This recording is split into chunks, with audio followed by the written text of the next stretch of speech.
Factoring by grouping. So factoring by grouping is another method of factoring, and I want to look at two examples.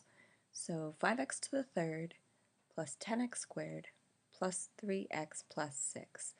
So when we factor by grouping, we look at groups of terms. Okay, so we're going to look at two terms at a time. We're going to consider 5x to the third plus 10x squared, and then we're going to consider the 3x and the 6 together. Okay, what I want to think about first is, what is the greatest common factor here? What's the greatest number that goes into 5x to the third and 10x squared? So first I'm going to look at the constant terms. So 5 and 10. Well, the greatest common factor of 5 and 10 is 5. Okay, and then x to the third and x squared. So the first term has 3 x's, the second term has 2 x's, so the most x's that they both share is x squared. And I want to factor the greatest common factor out of both of these terms. So I want to think 5x squared, what am I going to multiply that by to change it back into 5x to the third? What am I missing? I'm missing an x.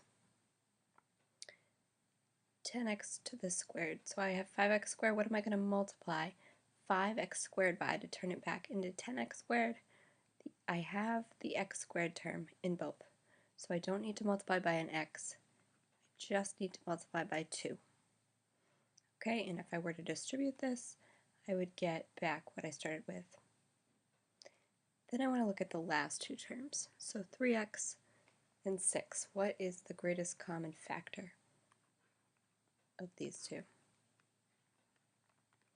Well, they don't both share an x, so I don't have to worry about x's. I just need to look at the 3 and the 6. So 3 is the greatest common factor. 3 times what will turn it back into 3x? X. And then 3 times what is 6? 2. Okay, and when you're factoring by grouping, what you're looking for is that this binomial is the same as this binomial. Alright, and what we're going to do is we're going to factor again. So we have two terms here. We have 5x squared times x plus 2 and 3 times x plus 2. And out of these two terms, they both have an x plus 2 in common, so I'm going to factor out an x plus 2. Okay, I'm going to pull an x plus 2 out of each of these. Alright, and what am I left with? Well, x plus 2 times 5x squared will give us the first term. Okay, and then x plus 2 times 3 will give us our second term. So essentially, if these two parentheses are the same, this and this are going to make up your second binomial. Right, and this is our answer. Okay, this is completely factored. Let's look at one more factoring by grouping example.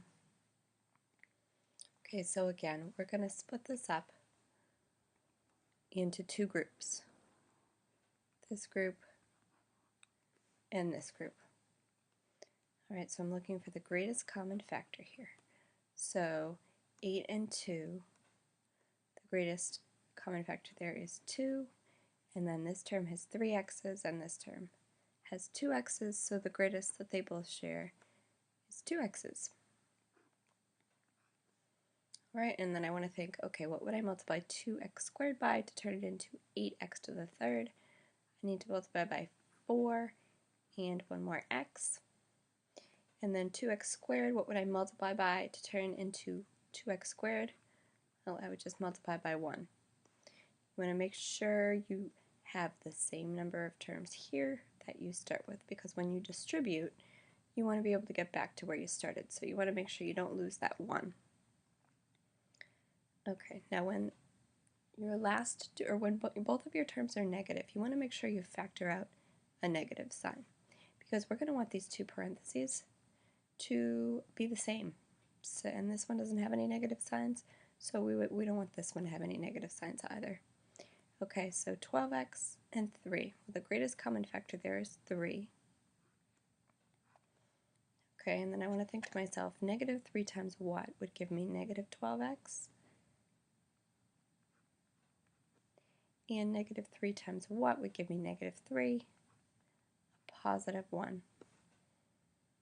Okay, and we know we've done it correctly because these two parentheses match. Okay, and then we're just factoring again. We're factoring out 4x plus 1 this time. Okay, so 4x plus 1 times 2x squared would give me this term. And 4x plus 1 times a minus 3 would give me the second term.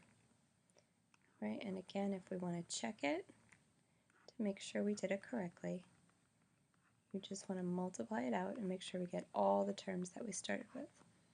Alright, so 4x times 2x squared is 8x to the third.